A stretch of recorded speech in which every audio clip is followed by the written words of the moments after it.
शेर सुनियो जरा। वक्त करता है परवरिश बरसों, हादसा एकदम नहीं होता। मुर्गी ਨੂੰ हो गया बर्ड फ्लू, मुर्गी हो गई 10 रुपए किलो ਤੇ ਅਸੀਂ ਫਿਰ ਖਾਦੀ ਰੱਜ ਰੱਜ ਕੇ, ना सिर्फ रज रज के खाधी बल्कि ਨਿਆਣਿਆਂ ਦੇ ਵਿਆਹ ਧਰ ਲੈ ਕੇ चलो ठीक है जनाब मुर्गी सस्ती होई है।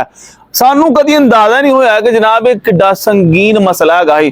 उस तरह जनाब हुण साडे सिरां ते समोग मंडलाण दी है तो असीं चिल करन डे आ। असीं ओ लोग है कि जनाब जिन्नी देर तक सानू कोई सख्ती नाल ना समझाए असीं ते कदी वालिद मोहतरम अल जनाब तवज्जो नहीं कीती है। तो समोग ने साडा की बिगाड़ लेना।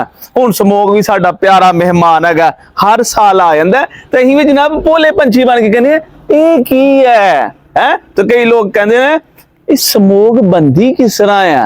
मैं कहना ये मुहब्बत नाल बंदी है।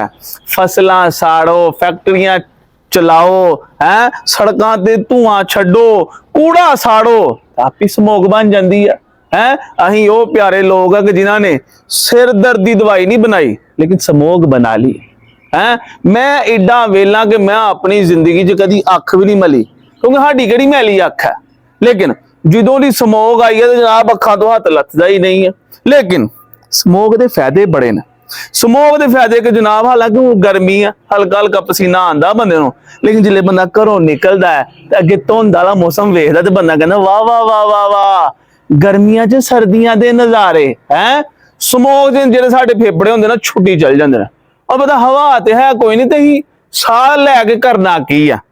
समोग होए तो जनाब असीं सकून नाल निआणे नूं छुट्टियां आओ नानकियों हो आने आ। समोग च जनाब हादसात भी थोड़े हुंदे ने क्योंकि जनाब लभदा ही कुछ नहीं है। तो फिर की है गड्डियां आस्ता आस्ता चलदियां ने। समोग का एक फायदा भी है, वो सियाणे कहंदे ने कि जनाब पंजाबी बंदे दा हत्थ नचिल्ला नहीं रहिंदा। चलो समोग होए तो पंजाबी बंदा आरे लगा रहिंदा, घट्टो घट्ट अखां ते मलदा रहिंदा ना। ते जनाब जिहड़ियां औरतां उन्हां नूं भी समोग दा बड़ा फायदा। उन्हां नूं फायदा की है भला कि ऐन जनाब जिहड़ा सूट पाएदा है उहदे नाल दा मैचिंग मास्क ला सकदियां ने। सानू सारे नूं पता है कि समोग ते असीं किस तरह काबू पा सकने, पर असीं नहीं पाना। असीं दरख्त नहीं लाने, असीं फसलां नूं अग लाना नहीं छड्ड सकदे, असीं जनाब अपनी ट्रांसपोर्ट अपनी गड्डियां दा काम कराना ही नहीं। असीं ये काम करना नहीं तो समोग ने बेहतर होना नहीं, ना समोग ने साडी जान छड्डनी है। बल्कि समोग ते हुण जनाब साडा साथी है, साडे नाल नाल चुरदा है।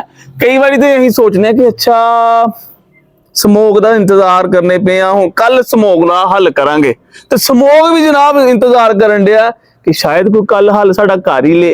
लेकिन असीं वो लोग अगे जनाब बस डंग टपाऊ वाला साडा निजाम हैगा। लेकिन सजनों आओ अज थोड़ा जा अपने लिहाज नाल थोड़ी जी कोशिश कर रहे हैं, दरख्त लाइए, ਜਿਹੜੇ ਫਸਲਾਂ ਦੇ ਮੁੱਢ ਹੈ ਇਹਨਾਂ ਨੂੰ ਨਾ ਸਾੜੀਏ, ਆਪਣੇ ਜਿਹੜੇ ਜਨਾਬ ਫੈਕਟਰੀਆਂ ਹੈਗੀਆਂ ਨਾ ਉਹਨਾਂ ਨੂੰ ਬਿਹਤਰ ਤਰੀਕੇ ਨਾਲ ਚਲਾਈਏ, ਟਰਾਂਸਪੋਰਟ ਦੇ ਨਿਜ਼ਾਮ ਨੂੰ ਬਿਹਤਰ ਕਰੀਏ ਤੇ शायद वो दिन फिर असीं वेखीए कि जिस तरह असीं आसमान नूं ध्यान मारीए तो साफ सुथरा आसमान सानूं दिखाई दे। हसदे वसदे रहो। वीडियो चंगी लगी तो लाइक करो, तो शेयर करो, तो कमेंट करो, तो अपनी हिफाजत करो। बहुत शुक्रिया।